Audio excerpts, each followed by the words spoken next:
की आम्ही पाकिस्तानचं पाणी बंद केलेलं आहे हे पूर्णपणे खोटं बोलतंय अशी असणारी या पत्रावरनं तरी त्या ठिकाणी दिसते. त्या 4 पॅराग्राफमध्ये कुठेही उल्लेख नाही की आम्ही तुमचं पाणी बंद केलेलं आहे, धरणातलं पाणी आम्ही सोडणार नाही किंवा नदीतलं पाणी आम्ही तुम्हाला सोडणार नाही याचा कुठेही उल्लेख नाही अशी असणारी परिस्थिती आहे. की आम्ही असणारा इंदस करार रद्द केला असं जे म्हटलेलं आहे त्यांनी रद्द केलेला नाही तर त्यांनी अबेयन्स मध्ये ठेवलेला आहे. भारतीय जनता पक्ष दहशतवाद्यांचा अजेंडा राबवतोय. भारत सरकारच्या वतीने सय्यद अली मुर्तजा हे सेक्रेटरी आहेत ministry of water resource Pakistan Islamabad यांना असणारं पत्र जे लिहिलेलं आहे ते पत्र आपले भारताचे जे सेक्रेटरी आहेत देबाशिष मुखर्जी यांनी लिहिलेलं पत्र आहे आणि हे पत्र 24 एप्रिल 2025 ला लिहिलेलं पत्र आहे. मी आपल्या सगळ्यांशी हे पत्र शेअर करतो, पण त्याच्यामध्ये 5वा मुद्दा जो त्या ठिकाणी मांडलाय तो सगळ्यात महत्वाचा आहे. आणि सरकार जे म्हणतंय की आम्ही पाकिस्तानचं पाणी बंद केलेलं आहे हे पूर्णपणे खोटं बोलतंय अशी असणारी या पत्रावरनं तरी त्या ठिकाणी दिसते. 5वा मुद्दा, the government of India has hereby decided that the Indus Water Treaty 1960 will be held in abeyance with immediate effect. पुढे त्याच्या अगोदरचे 4 पॅराग्राफ आहेत. त्या 4 पॅराग्राफ मध्ये कुठेही उल्लेख नाही की आम्ही तुमचं पाणी बंद केलेलं आहे, धरणातलं पाणी आम्ही सोडणार नाही किंवा नदीतलं पाणी आम्ही तुम्हाला सोडणार नाही याचा कुठेही उल्लेख नाही अशी असणारी परिस्थिती आहे. त्याच्यामुळे गव्हर्नमेंट ऑफ इंडियाच्या वतीने मोदी सरकारच्या वतीने की आम्ही असणारा इंदस करार रद्द केला असं जे म्हटलेलं आहे त्यांनी रद्द केलेला नाही तर त्यांनी अबेयन्स मध्ये ठेवलेला आहे. म्हणजे नरोबा कंजोबा कायद्याच्या भाषेमध्ये स्टेटस को आपण जे म्हणतो ते स्टेटस को माझ्या भाषेमध्ये नरोबा कुंजोबा, तुला जे काढायचं असेल ते काढ, मला जे काढायचं असेल ते काढ अशा रीतीचं असणारं हे पत्र आहे. मी हे पत्र आपल्या सगळ्यांशी असणारं शेअर करतो. विनंती आहे की जनतेला हे पत्र आपण असणाऱ्या आपल्या चॅनलवरनं जर दाखवलं, युट्यूबवरनं दाखवलं तर केंद्र शासन हे कुठल्या तऱ्हेच्या कारवाया करताय हे आपल्याला लोकांना लक्षात येईल आणि लोक या सरकारवरती प्रेशर घालायला सुरुवात करतील असं मी त्या ठिकाणी मानतोय. तेव्हा हा एक गंभीर मुद्दा आहे आणि या गंभीर मुद्द्याकडे असणाऱ्या शासनाने नेहमीसारखं डोळे झाक करू नये एवढीच आमची फक्त विनंती. हल्ल्याच्या घटनेनंतर कुठेतरी भारतीय जनतेची अपेक्षा होते की पाकिस्तानवरती कारवाई केली जावी. त्यानुसार हे जे निर्णय घेतले गेले की पाणी बंद केलं, व्यापार बंद केला, ही फक्त दिशाभूल केली गेली. ही फक्त दिशाभूल करण्यात आलेली आहे. त्याच्यातलं एकच खरं आहे की जे पाकिस्तानी नागरिक आहेत त्या पाकिस्तानी नागरिकांना असणारं भारताच्या बाहेर घालवतात आहेत ही वस्तुस्थिती आहे, पण ती नाकारत नाही. हा खेळ काढण्याचं अजून मी म्हणणार नाही, पण हे लेटेस्ट पत्र आहे, 24 तारखेचं पत्र आहे. याच्यानंतरची काही कारवाई जर त्यांनी केली असेल तर ती कारवाई त्यांनी लोकांपुढे आणावी. मात्र अशा पद्धतीने एखादा करार सरकार रद्द करू शकतं का? कारण 1960 सालापासूनचा असलेला तो करार अनेकदा युद्ध झाले तरी रद्द झाला नव्हता. नाही. आज दुर्दैवाने मी असं म्हणेन की करारनामा एका अर्थाने तुम्हाला रद्द करता येत नाही, त्याची किंमत तुम्हाला मोजावी लागेल. पण मी असं म्हणतो भाडमध्ये गेलं, ते रद्द केला रद्द, पण त्याची फॉलोअप ऍक्शन घ्या ना. ते फॉलोअप ऍक्शन नाहीये. जे काही आलेलं आहे की आम्ही नद्यांचं पात्र वाढवणार, त्याच्यातली माती उपसणार, अजिबात ते चालणार नाही, अजिबात होणार नाहीये. का ते करायला तुम्हाला 20 वर्ष लागतील. किंवा जुळफे करण्यापेक्षा तुम्ही ठोस कारवाई काही करणार आहात याची असणारी चर्चा करू नका, माहिती करू नका, पण हे तर आश्वासित करा की आम्ही काहीतरी करू. पाकिस्तानकडून जे स्टेटमेंट येतात पंतप्रधान असतील किंवा इतर संघटनेचे जे लोक आहेत की एकतर आमच्या या नदीमध्ये पाणी वाईल किंवा मग त्यांच्या रक्ताची पाठ वाढेल, कुठेतरी हे जे चिथावणी करून वक्तव्य केली जात आहेत त्याला उत्तर त्यांना एका गोष्टीची जाणीव आहे की हे पाणी थांबू शकत नाही. याचं कारण असं आहे की तुम्हाला ते थांबवण्यासाठी व्यवस्था आहे का, किंवा याच पावसाळ्याच्या अगोदर तुम्ही ती व्यवस्था करू शकता का, तर नाही. त्याच्यामुळे ते तुम्हाला उचकवतात आहेत आणि त्यांच्या जनतेला सांगते काळजी करू नका, पाणी तुमचं यायचं ते येईल.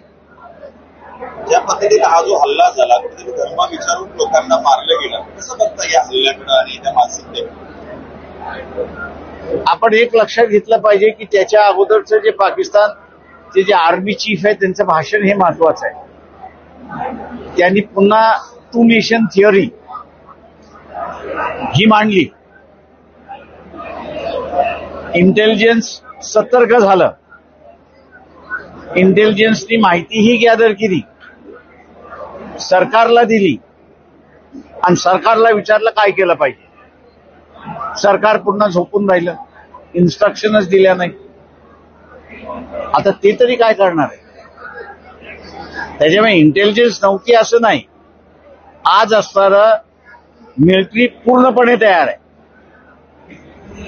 इस्पार या उसपार. पण पॉलिटिकल लिडरशिप जी आहे, या पॉलिटिकल लिडरशिपकडे विल नाही. त्याच्यामुळे या पॉलिटिकल लिडरशिपकडे विल यावं, त्यांचे मनोबल वाढावा म्हणून असणारा 2 मेला हुतात्मा स्मारक मुंबई जे आहे तिथे आम्ही असणाऱ्या प्लेकार्ड घेऊन बसणार आहोत आणि तुम्ही सरकारने कारवाई करावी हीच आमची फक्त मागणी राहणार. त्यांचे नातेवाईक म्हणतात की धर्म विचारून मारलं गेलं, मात्र शरद पवार म्हणतात की असं झालं असेल असं मला वाटत नाही. काही ठिकाणी 2-4 ठिकाणी झालं, उरलेल्या ठिकाणी झालं नाही. म्हणजे झालं नाही असं नाही, ते झालं. त्यांना एक मेसेज द्यायचा होता. मेसेज काय द्यायचा होता की म्हणून म्हटलं की ते आर्मी चीफचं जे भाषण होतं 2 नेशन थिअरी. तुम्ही हिंदू आहात, तुम्हाला येण्याची इथं गरज नाही, तुम्ही आलात आम्ही तुम्हाला गोळ्या घातल्या. त्यांना 2 नेशन थिअरीच्या आधारे हिंदू नकोत म्हणून गोळ्या घातल्या. म्हणजे सगळ्यात मोठी पहिली चूक जी झाली ती म्हणजे काश्मीरी पंडित यांना काश्मीरमधनं बाहेर काढणं. म्हणजे जसं इथे आपला असणारा गावातला पाटील देशमुख आणि खोत, जुन्या काळी त्या तिघांना चॅलेंज नव्हतं, ते सांगतील तेच. तशा रीतीने काश्मीरमध्ये ब्राह्मणांची परिस्थिती होती. माझा एक वर्गमित्र होता, काश्मीरच होता. त्याचा बाप 3 महिन्यानंतर काश्मीरला जायचं. मी म्हणतो अरे 3 महिन्यानंतर तुझा बाप का जातो? तो म्हणतो फैसला करायला जातो. त्याच्यामुळे ही जो कंट्रोल होता काश्मीरी पंडितांचा अख्ख्या मुस्लिम पॉप्युलेशनवरती जो कंट्रोल होता तो मुस्लिमांना म्हणजे तुम्ही पंडितांना मायग्रेट करायला लावणं तो कंट्रोल तुम्ही घालवला. देशासह महाराष्ट्रामध्ये अनेक बेकायदेशीर बांगलादेशी पाकिस्तानी रोहिंग्या आहेत. सरकारही मान्य करतंय की महाराष्ट्रात देखील आहे. मात्र त्यांच्यावरती त्यांना शोधण्यात किंवा त्यांना हद्दपार करण्यात सरकार अपयशी ठरते. गंभीर वाटतंय. मी असं म्हणतो की तुम्हाला सर तुमच्याकडे रेफ्युजीचं धोरण आहे का? दुर्दैव मी असं म्हणेन की काँग्रेसचं सरकार असेल किंवा इथला भारतीय जनता पक्षाचं सरकार असेल यांना साधं रेफ्युजीचं धोरण आखता आलेलं नाही अशी परिस्थिती आहे. तुम्ही एकदा रेफ्युजीचं धोरण आखलं की मग यंत्रणेला कारवाई करायला मोकळी मिळते. आज कुठली कारवाई करणार तुम्ही? जो बांगलादेशी आपण म्हणतोय तो 71 साली आलेला आहे. त्याला आपण म्हणजे शरणार्थी आपण दिला. आता ते नुसतं बंगालमध्ये शरणार्थी आपण दिलं नाही तर वेगवेगळ्या राज्यांमध्ये दिलं. वॉर संपल्यानंतर त्याला जे आपण रिपार्टिएट करायला पाहिजे होतं ते आपण केलं नाही. तो राहिला इथे. आता तो तुमचा रेफ्युजी आहे की 3 पिढ्यानंतर तो तुमचा सिटीजन आहे याचंच तुमचं धोरण नाहीये. काश्मीरमधला 370 कलम हटवल्यानंतर कुठेतरी रोजगाराच्या संधी निर्माण झाल्या, पर्यटन वाढलं आणि कुठेतरी हे सगळं संपवण्यासाठीचा हा सगळं हल्ल्याचा होता का असं वाटतं? ते माझ्या 370 संपून वर्षभर झालं एवढं लक्ष.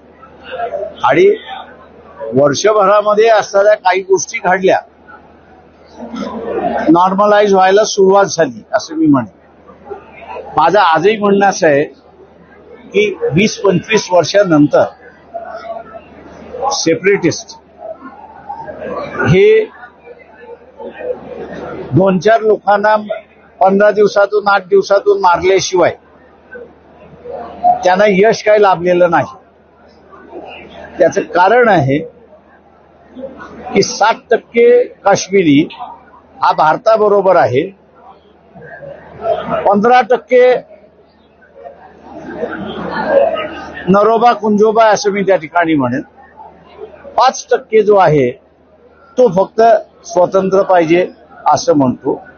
त्याच्यापैकी अजून 5% जो आहे तो म्हणतो मला पाकिस्तान बरोबर.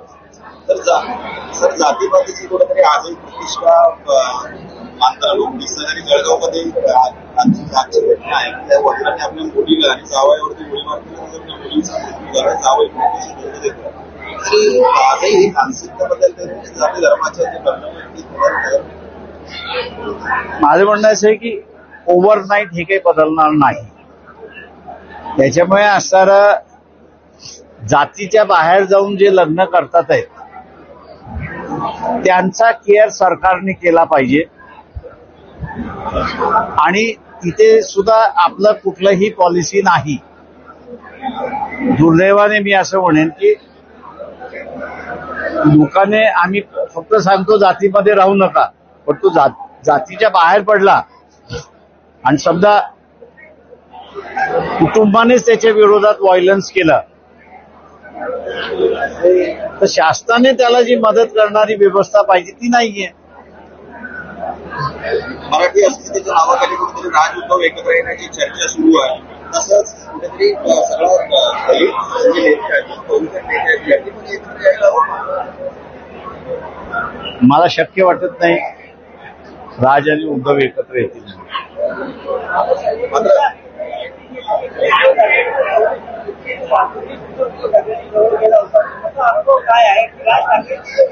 ते असे जे अनुभव आहेत ते पब्लिक करावे असं मला वाटत नाही. प्रत्येक राजकीय पक्षाचा नेता हा स्वतःचे डावपेच करून तो खेळत असतो. पण खेळत असताना नेहमी आपण वाचलो पाहिजे, आपली संघटना वाचली पाहिजे. हे तो आखतो आणि खेळतो. म्हणजे फ्लश मध्ये जसं ब्लाइंड खेळतो तसं राजकारणामध्ये ब्लाइंड खेळून चालत नाही.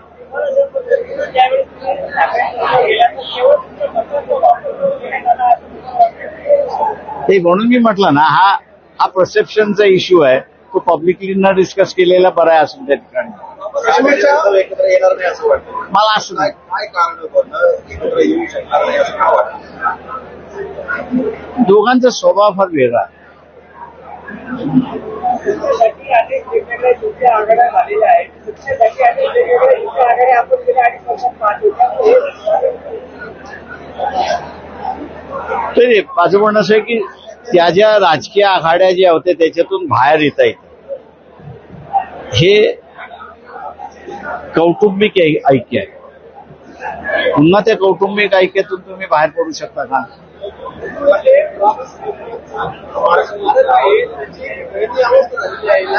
कुठली स्मारक व्हावं मागणी आहे. काय लक्ष घालेल. काश्मीरच्या घटनेनंतर सत्ताधारी पक्षातले काही नेते जे आहेत ते एका विशिष्ट समाजाला टार्गेट करून भाषण करताय. कुठेतरी दहशतवादाचा उद्देश आहे त्याला सुद्धा खतपाणी घालण्याचा. माझं म्हणणं असं आहे की भारतीय जनता पक्षच दहशतवाद्यांचा अजेंडा राबवतोय, हा आमचा आरोपच आहे.